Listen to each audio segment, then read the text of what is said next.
नमस्कार फ्रेंड्स, आपण मानकु महेश्वर सेठी YouTube channel रे स्वागत जनाउछि।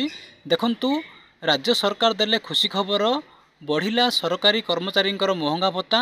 आपणको पाखरे मोर गोटे रिक्वेस्ट कि आपण माने भिडियोटी को लास्ट पर्यंत देखंतु, कारण भिडियोटी को लास्ट पर्यंत देखिबा द्वारा आपण माने संपूर्ण रूपे बुझी पारिबे।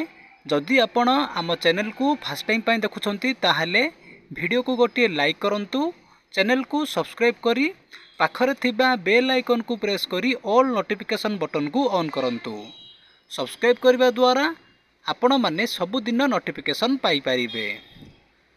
आसंतु वर्तमान भिडियोटी को स्टार्ट करिबा। देखंतु आपण माने आज ओडिसार जेते सारा बड़ बड़ न्यूज़ चैनल अच्छी आपण माने सबुठिरे देखि पारिबे कि गोटे न्यूज़ ही भाइराल होछि कि महंगा भत्ता वृद्धि। देखंतु बढ़िला महंगा भत्ता। राज्य सरकारी कर्मचारी महंगा भत्ता बढ़िला बोली कहा जायछि। सेमिति देखंतु 4% बढ़िला महंगा भत्ता। आपण मानकर वर्तमान 4% महंगा भत्ता बढ़िछि। पेंशन भोगींकर भी महंगा भत्ता वृद्धि होइछि। जो माने पेंशन भोगी अछंती सेमानकर मध्य महंगा भत्ता वृद्धि होइछि। 46 रु 50% को बढ़िला महंगा भत्ता। 4.5 लाख सरकारी कर्मचारी हेबे उपकृत। सेमिति देखंतु आपणकर जनवरी 1 रु पिछला भावे लागू होबो बोली कहा जायछि।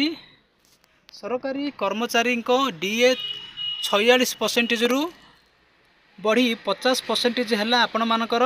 सेमिति देखंतु राज्य सरकारी कर्मचारी को डीए 4% वृद्धि करा जायछि। आपण माने देखि पारुथिबे मुख्यमंत्री नवीन पट्टनायक कले घोषणा।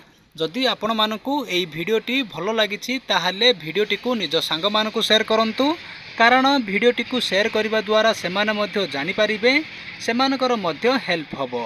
भिडियोटी को देखिथिबारु आपण मानकु बहुत बहुत धन्यवाद। Thank you.